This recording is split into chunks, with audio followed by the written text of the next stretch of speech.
Salut, c'est Steven du boîtier photo. Aujourd'hui, on se retrouve sur Photoshop pour faire un effet HDR. Alors, j'insiste sur le fait que ça soit un effet puisque c'est quelque chose qu'on va appliquer sur notre photographie après l'avoir prise.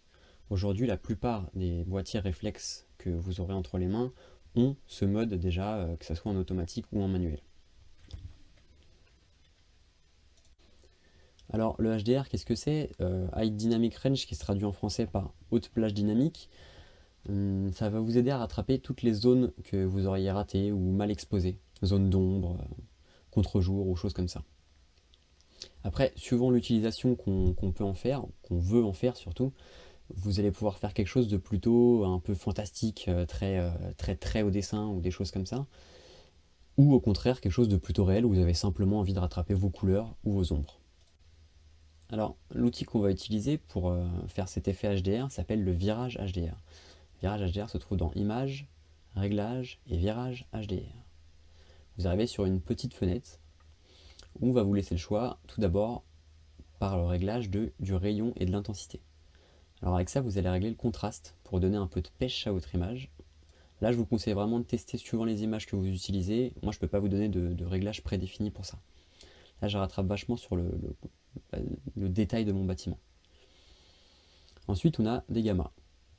Les gammas, si vous avez brûlé un peu de blanc sur votre image, comme moi, là, sur les bâtiments derrière et sur le ciel, vous allez pouvoir en enlever un peu.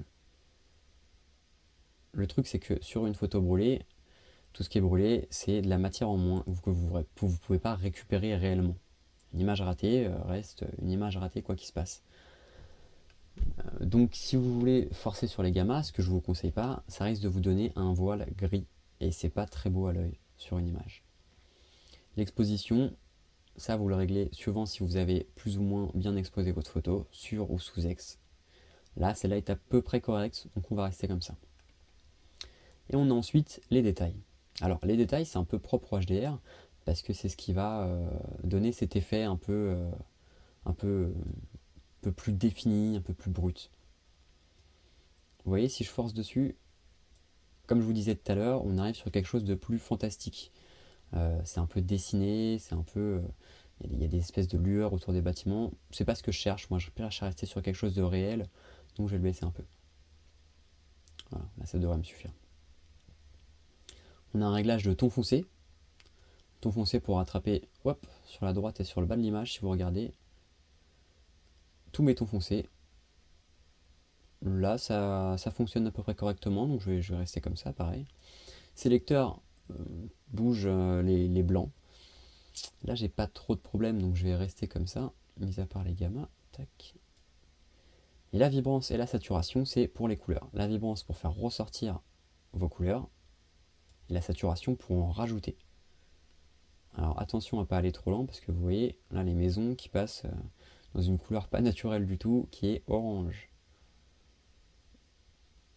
Voilà, le bâtiment reprend un peu de couleur, plutôt pas mal.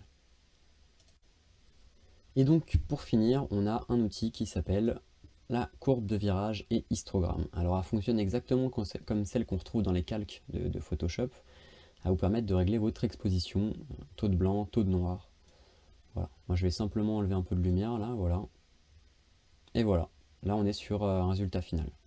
On revient sur ce qu'on avait au début, pour bien vous montrer la différence du virage HDR. On enlève quand même pas mal cette espèce de petit flou qu'on se trouve en arrière-plan.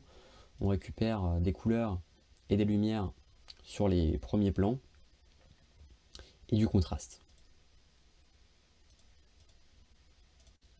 Voilà, c'est terminé pour le virage HDR, j'espère que ça vous a plu.